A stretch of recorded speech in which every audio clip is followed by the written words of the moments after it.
And if you keep doing that, you're literally training the body to a new mind. That's the empowerment that happens when we master the moment. I'm your host, Dr. Joe Dispenza. Let's begin. My question today is, you've made this statement in the past of when your will matches its will. And I've been thinking about that quite a bit and wondering about will. And I'd like, if you would you elaborate on that a little bit? It's like my will, its will, your will. That would really help maybe clarify. Thanks. Sure, Ellery. Thank you so much for asking the question. I think when we have a uncompromising will, when we believe in thought more than anything else, I think something awakens in us. I think it's energy. I think it's what was called by the mystics spiritual. It is this invisible energy that awakens in a human being. And spirit may be willing, but many times the flesh is weak. And so when you don't have a will, it seems that we're left with kind of what's known to us, what's conditioned in us, what's habituated in us. And I think people shrink into mediocrity, and they find people that do the same. And I think that there's a lot of agreement for that in the world. But we all know that we've, at one point in our life, done something great. And when we've made up our mind to do something great, that's the execution of a will. And when you make a decision about that future and you decide who you're going to be, or if that dream is going to be realized for you, and you come out of your resting state, I think that energy, that empowerment, that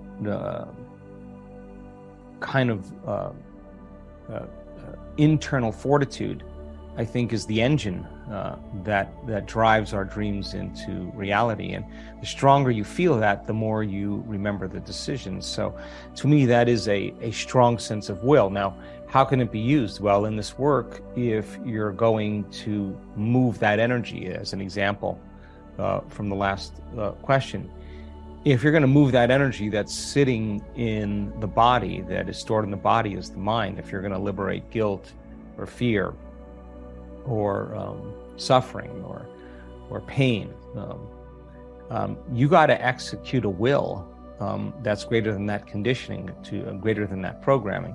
And your body literally has to respond to your mind. And the response of your body to your mind is actually causing the body to begin to change biologically.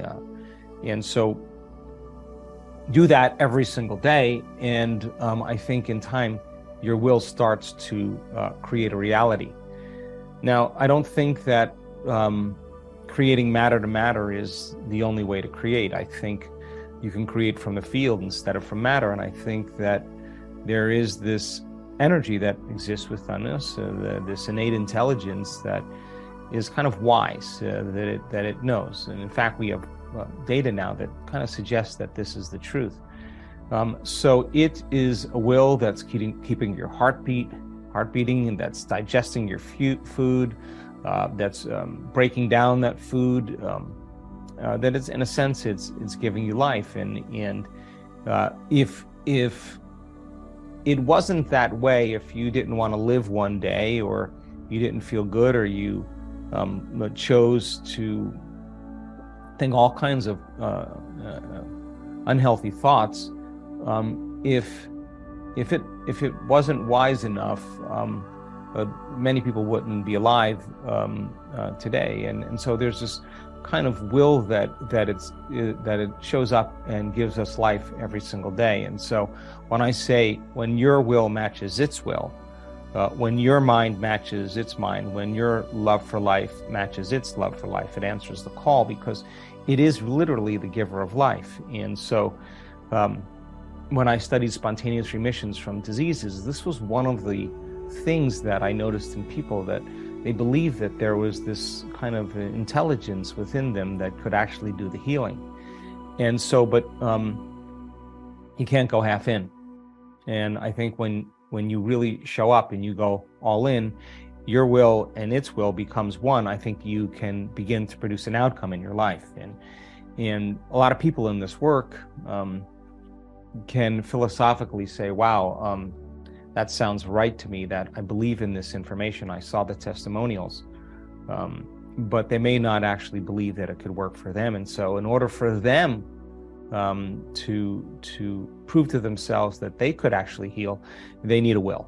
And that will has to be done every day. That they have to show up as a creator, and they have to believe in that future. And sometimes it takes will to get out of bed. Sometimes it takes will to get beyond yourself. Sometimes it takes will to master the moment, to get beyond your analytical mind. That's showing up with an energy that's greater than the body as the mind. And so many people lose their free will to a set of habituated automatic programs. And in the work, when you notice that you want to quit or you want to give up, or you don't believe it in anymore, and you almost give up, and you catch yourself wanting to move or give up, and you don't do that. You actually bring the body back to the present moment because you know that it doesn't want to be uncomfortable, it doesn't want to be in the unknown. When you execute that kind of will is actually greater than the program that you lost your free will to. And if you keep doing that, you're literally training the body to a new mind. That's the empowerment that happens when we master the moment. Keep doing that, and you get really good and natural and familiar with being willful. So I think it's a skill. I think it's something that you can only talk around. But I think if you can catch yourself at that point where you think you can't go any further, and your body is trying to be the mind, every time you master the body and settle it back down into the present moment or lower the volume to that emotion, that takes an enormous amount of will to do that. It takes a will, it takes an awareness, it takes energy. And yet if you keep doing it, it gets easier. So I think it's an important thing for us to think about when we're truly in the process of change. Hi, Dr. Joe. Okay, I'm so glad to be with you today. So I started doing your work recently, and well, I mean, big surprise, you probably heard it a million times, went all in. Here's my personal caveat though. I'm a professional actor, and sometimes I tell really intense stories for a living. So my question is, does the body truly not know the difference between the emotions I'm feeling and experiencing as my character when I'm prioritizing their lives and state of mind versus what I'm experiencing myself, thoughts and feelings? Or do we in fact have some sort of, divine intuition that is able to tell them apart? And the paradox in all of this is that, acting is my calling. It's what makes me happiest, and it's my way of serving in this lifetime, even when the stories are really hard to tell. But that being said, doing your work, obviously I started wondering if, gosh, will I spend the rest of my life making my brain and body better when I'm not working, only to make them worse when I am? If for instance, I'm, telling grueling stories. So I was wondering if you could help me build a model there. Thank you so much. Oh, what a great question, Emily. I'd love to answer it. I think we all are acting. In fact, I think this is all an act. And I think you're called to be whoever you want to be. And so I have great friends that are actors, and I think they're masters of neuroplasticity. I think that when you can embody a character and lay down the old character that's called your personality and your identity, the act of getting beyond yourself to that degree causes you to really create a new level of mind and really begin to get your body to become very more resilient and much more versatile. We actually do that, I think, really well when we do our walking meditations, and people who are very physical and very in their body, they really like the walking meditations because they can practice embodying that person. They can practice being that person. And so there's not a whole lot of difference in what we do in the walking meditations and what you probably do to a large degree in acting, and that's become somebody else. Which begs the question, if you're doing the walking meditation and you can't become somebody else, that means you're really good at being at the habit of being yourself, and it's really hard to be anybody else. And that could be one of the reasons why your body doesn't change or your life doesn't change. And I know about this from just personal experience, that when I'm really caught up in the act of being the same person, and I can't get beyond myself, that's disturbing. But when I can stretch myself and become somebody else in the walking meditation, I think I always feel so much better as a result of it. So now take that and place that aside, and that's instrumental for people who are doing this work. Now let's talk about taking on the character fully.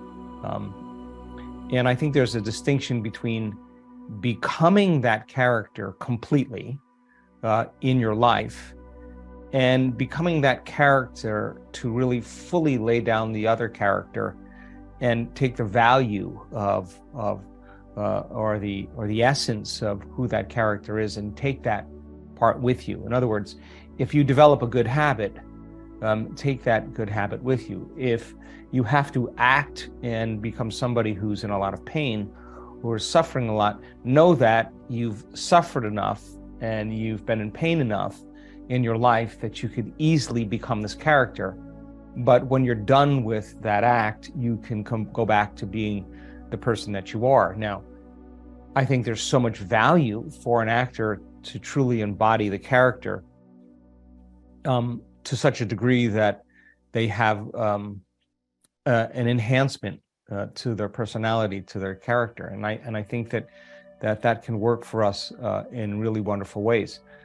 By the same means, if you take on that character and you become that character and you don't see yourself as someone who's suffered enough or who's been in pain enough, and you return back to that person, then you're back to the familiar self again. So I think using acting as a way to change. Actors understand this so well. They understand, I got to rehearse the script in my mind. I got to get that down really well. I got to actually rehearse the act by getting up and getting my body involved and physically rehearse it as well as mentally rehearse it. And I think when we're in the process of change, it's really important for us to do that. I do that. That's the purpose of the walking meditations, is to do it with your eyes open, to get really good at that. Getting in your think box and thinking about your meditation or thinking about what you're doing and why you're doing it is really, really important, because that's how you assign meaning to the act, to the task, and that's how you get a greater outcome. So if your intention then is to become this character, and you have really one of two choices: to take the value from it and understand that you may have been that person if that person suffered in some way, or by the same means,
to not get stuck in becoming that person and staying there. So I think to a large degree we're all acting, and I think that going from thinking to doing to being to go through those steps, to go through those processes is so essential for so many people. And I think that experts and virtuosos do this really well, whether they're playing an instrument, whether they're acting, whether they're playing a sport, whatever they're doing. There's always a part where they're fully engaged in a very mindful and constructive process. So I would say use it to your advantage. Remember that when you're doing it, that it is an act. Get really good at being as many characters as you can be. Take the value from each one of those characters so that you have a broader perception of life, that you can see a reality through many lenses, through many different characters. I think that's a really inclusive way to see ourselves in the world.